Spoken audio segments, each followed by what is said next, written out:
Morning. Hello. Well, again, I have had an epiphany and I wanted to share a video with you. And so you're getting me raw and real again. No makeup, hair just minimally done, things like that. So I want you to know that you as the viewer, I feel like you're more worth than that you're worth me getting dolled up for. But getting this video to you is even more important. So please don't judge on the raw appearance. Anyway, so moving beyond that, what was my epiphany? So this one's kind of weird and strange. I hope y'all will hang on throughout and hear what I had to say. So I'm going to assume, oh, there's my baby. I'm going to assume that y'all are very mature and grown up and have moved past your childish ways and are just fabulous. Well, I know you're fabulous, but maybe there's parts of your life that you haven't moved past the childish. And the reason I suggest that is because I haven't. And there are aspects of my life in which I am very immature. So that being said, inside me there's this little 2-year-old in my head that when I don't want to do something can throw a real hissy fit.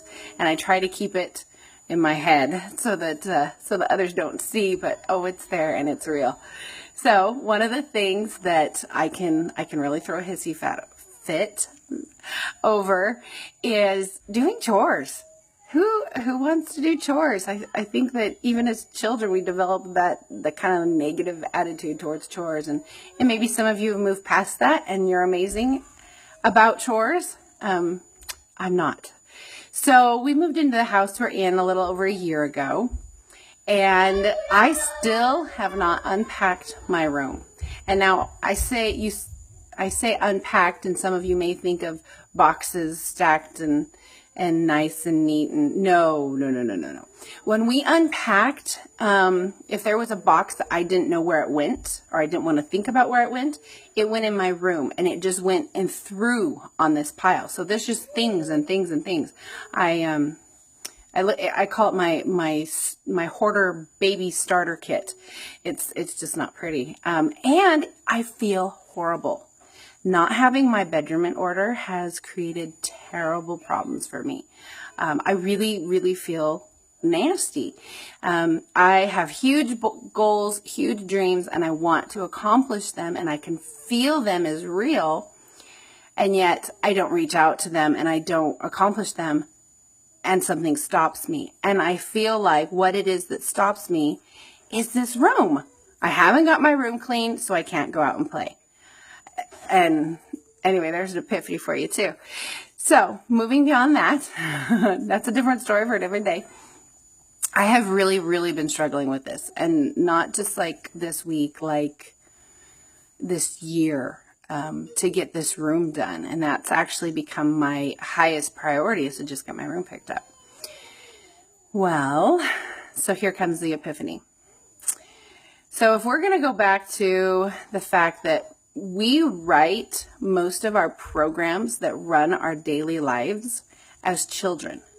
So when you were a child, you learned this and this and this from a child's perspective, and in your brain, you wrote a program.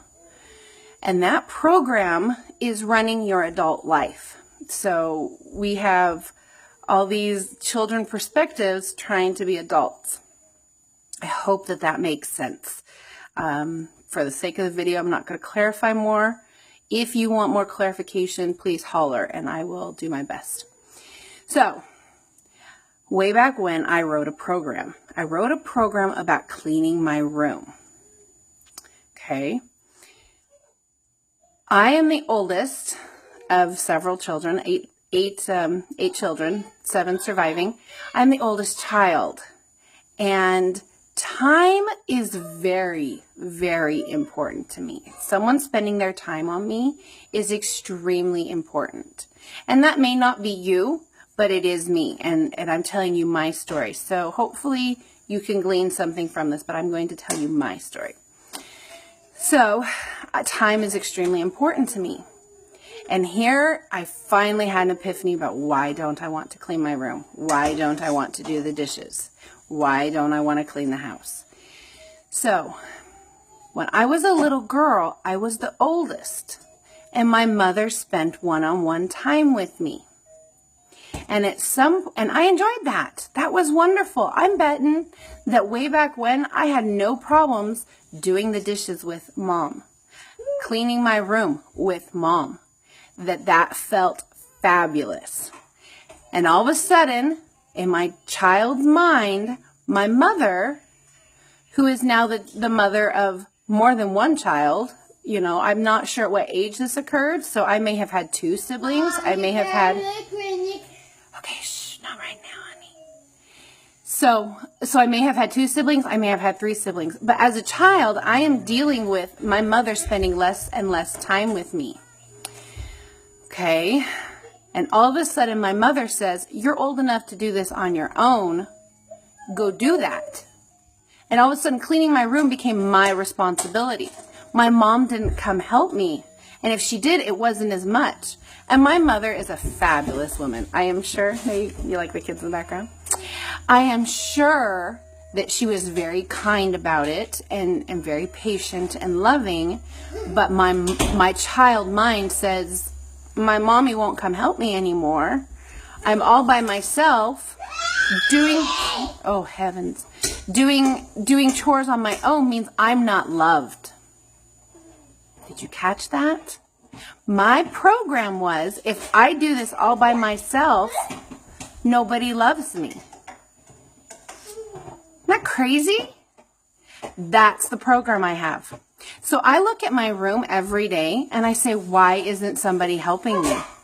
Where is the help? Why doesn't anybody care enough to come help me? So here's the next step. And I hope you can hear me over the kids playing. Here's the next step. So in my mind, now that little girl doesn't actually exist. You can't go talk to that little girl anymore. If you went to talk to that little girl, you'd find a 30-something woman. But she does exist in my mind. She does exist in my memories. She does exist in my programs. Just a moment. Bradley, please turn that off right now. Okay. So in my mind, I can go to that little girl who wrote these programs and I can talk to her. I can heal the programs. So I can go to her and say, it's okay. Mommy still loves you. Look, she has brother and sister to take care of, and that's important. I bet you can be a really good big girl, and I know that you're strong enough and you're good enough, and that you can do really hard things, and you're not by yourself. Lots of people are here, and you're going to do all this hard work by yourself, and you're going to show everybody, and they're going to be so proud of you, and you're going to feel so good about it. It's going to be really great. Watch. Let's do this hard thing. Okay, so then I've written a new program. I can now say, I can do hard things. I am loved. I can do things by myself and I am loved. I can do hard things. So that becomes my declaration. And any time that I'm having a 2-year-old fit that says, I'm not going to do this by myself, and I have those painful, hurt, sad emotions fire that say, you can't do that by yourself. You're unloved if you do that by yourself. I can say, I can do things by myself. I am loved. I can do hard things. I can say this as my declaration. I can say this morning and night to myself until it really gets in there and it really becomes a program. Every time there's a hard moment, I can say that statement to myself. And I can heal that little girl and I can heal that program. Now let me take this just one step further if you're still hanging in there with me, because I know this is kind of weird and kind of hokey. I know if you told me this 5 years ago, I'm like, oh, that heal your inner child stuff, that's nice. But seriously, just do it. What's it going to hurt? Maybe you might actually get things done and take control and become the life that you want, which that's the point, right? So let me take this one step further before I end. Okay. I have children that don't want to do their homework. They fight tooth and nail to do their homework. And I even have a 17-year-old, almost 17-year-old, who it's a really big deal. And he is hitting the same wall I do with my room. He wants to he wants to have his homework done. He wants that homework to actually be done. But he hits a wall. Like, he's old enough and mature enough now to understand I have to do my homework. But it's like every time he does his homework, he hits this wall, and there's all these insecurities and these emotions that bubble up, and he doesn't know what to do with it, and he just kind of shuts down, and he doesn't know how to move beyond it. And in having my epiphany, I had another epiphany. Today is it Sunday? No, today is Wednesday, sweetheart. Just a moment. So, yeah, you like my motherhood Tourette's there. Oh, maybe that wasn't a good thing to say. Rewind. Sorry. Anyway, so my son, my 17-year-old son, my other sons that are struggling with homework. What if their program is exactly like mine or similar to mine? What if I have perpetuated this program? I don't want to do my chores because it means I'm alone and unloved. What if, and I know I did this to my son. I know I used to help him all the time with his homework. What if that was a really great time for him? And all of a sudden I cut him loose, which I did. I know I did. I cut him loose and I says, you get to do this on your own now. And that was all of a sudden, I can't do this. In his case, I wonder if I'm not smart enough to do this without mom. I can't do this without mom. So I need to help heal his inner child in the programs I wrote as his mother. He wrote pertaining to me. So to heal that before it perpetuates and before he's an adult that throws a temper tantrum and doesn't want to do his chores. So this is a long video again. These just keep getting longer and longer, and I apologize. And they're still raw and they're still real. And you have more kids in the background, but I hope you glean something.